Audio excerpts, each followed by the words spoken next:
exercice 14, une histoire de différence de carrés consécutifs. Premièrement, effectuer les calculs suivants. Alors, 6 au carré moins 5 au carré.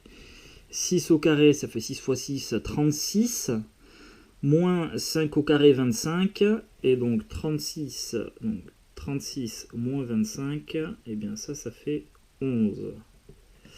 Ensuite, juste en dessous, on me demande de faire 6 plus 5. 6 plus 5, ça fait 11 aussi. Ok.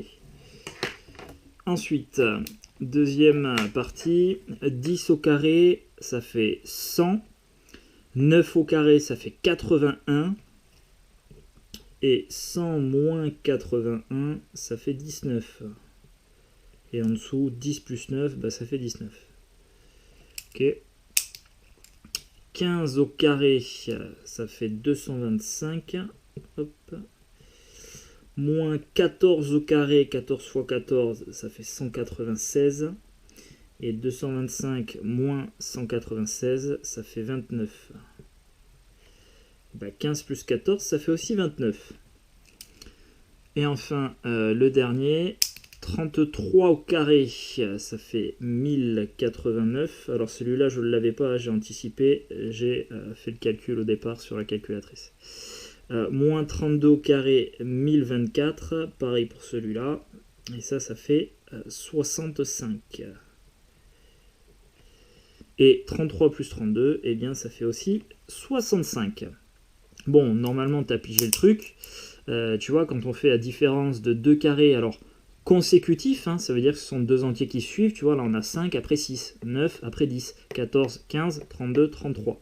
Donc, on prend la différence positive de deux carrés d'entiers consécutifs, et finalement, ça revient à ajouter tout simplement les deux entiers. On obtient le même résultat à chaque fois.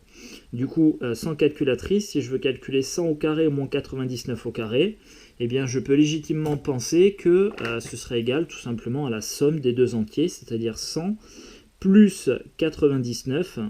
Hop, si je détaille, voilà, 100 plus 99, et ça fait 199. Ok, en deuxième partie d'exercice, on va essayer de démontrer cette petite technique de calcul. Là, on va démontrer qu'elle est vraie tout le temps. Alors, troisièmement, au vu des résultats précédents, quelle conjecture, alors une conjecture, c'est une hypothèse, voilà, un petit mot de vocabulaire, quelle conjecture peut-on faire?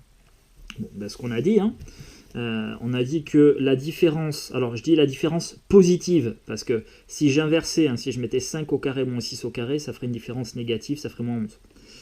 Donc je vais parler de la différence positive des carrés de deux entiers consécutifs, est égale à la somme des deux entiers en question. Donc on va l'écrire ça. Il semblerait, parce qu'on n'a rien démontré, je ne peux pas l'affirmer, il semblerait que la différence, alors entre parenthèses positive, comme on a dit, la différence positive des carrés de deux entiers consécutifs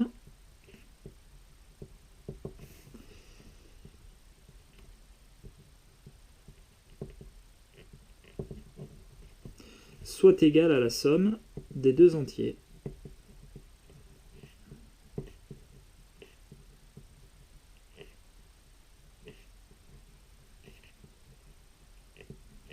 Et ça, c'est ce qu'on va démontrer dans les deux questions qui suivent.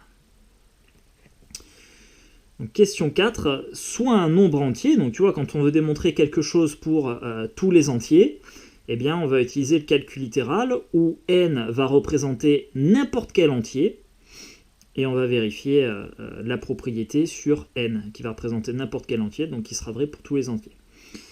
Alors, comment s'écrit l'entier qui suit en fonction de n? Donc imagine on a 1, 2, 3, on continue de compter, ensuite on va avoir n-2, n-1, n, et juste après n, comment ça s'écrit l'entier qui suit? N plus 1 tout simplement, tu vois, l'entier juste avant c'est n moins 1, et l'entier juste après n ce sera n plus 1. Donc ici on a, n plus 1. Et cinquièmement, démontrer la conjecture établie en question 3. Donc là, on va essayer de démontrer que la différence positive des carrés de deux entiers consécutifs est bien égale à la somme des deux entiers. Alors, donc ça, c'est écrit en français, et écrit en maths, ça voudrait dire que, hein, on veut démontrer que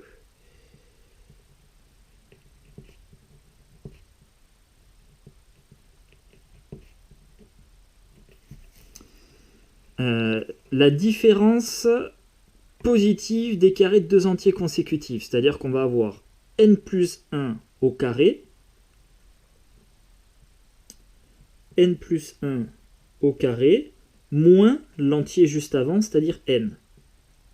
Donc ça, tu vois, c'est la traduction mathématique, si je puis dire, de la première partie de la phrase. La différence positive des carrés, donc là j'ai une différence de 2 carrés, de deux entiers consécutifs, n et n plus 1. Et donc nous, on veut démontrer que ça, c'est égal à, eh bien, tout simplement la somme des deux entiers. Autrement dit, on veut avoir n plus, donc n c'est le premier entier, plus le deuxième entier qui est n plus 1. Voilà, la somme des deux entiers. C'est ce qu'on veut démontrer. Bon. Alors, pour démontrer, encore une fois, une égalité, tu peux partir dans le sens que tu veux. Soit tu peux travailler sur cette partie-là de gauche, on la transforme pour arriver à la partie de droite, soit tu pars de la partie de droite et tu essayes d'arriver à la partie de gauche. Alors je pense là que le plus simple, ce serait de partir de cette expression-là à gauche. Tu l'as peut-être déjà reconnue, ça c'est une identité remarquable. Hein, c'est a carré moins b carré. Donc on va partir de cette expression-là, donc la différence positive des carrés des deux entiers consécutifs. Donc ça, c'est de la forme a carré moins b carré. Hein, je l'aurais écrit ici en haut.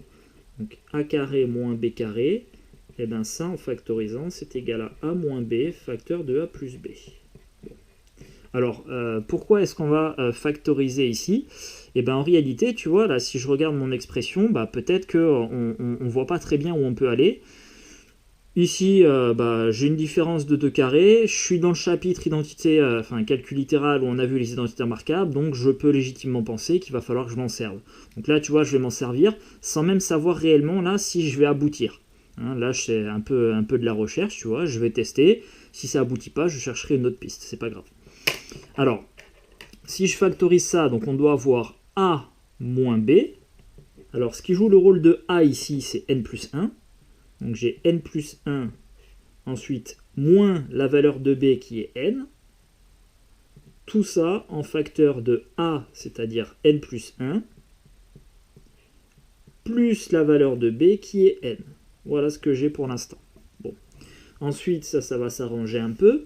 Tu vois, j'ai n plus 1 moins n. Et bien, n moins n, ça va s'annuler et il va rester seulement 1 ici. Donc sur mon premier facteur, j'ai 1 qui va être ensuite multiplié par n plus 1 plus n. Donc hop, je vais réécrire ici n plus 1 plus n. Moi, mon objectif, c'est d'arriver à ça. Et bien ça y est, j'ai gagné. J'ai gagné parce que tu vois, quand tu multiplies par 1, c'est comme si tu faisais rien du tout. Donc en fait, 1 fois cette quantité-là, eh bien ça fait cette quantité-là tout simplement. Et cette quantité-là, si tu regardes, tu as n plus 1 plus n. Eh bien c'est la même chose ici, on a n plus 1 plus n. Hein, donc si je le réécris là, pour me ramener à cette égalité-là, eh bien j'ai bien n plus n plus 1.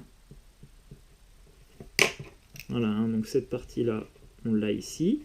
Et cette partie-là, on l'a là. Hein. C'est multiplié par 1, c'est la même chose. Voilà, donc c'était pas si complexe que ça, hein, finalement.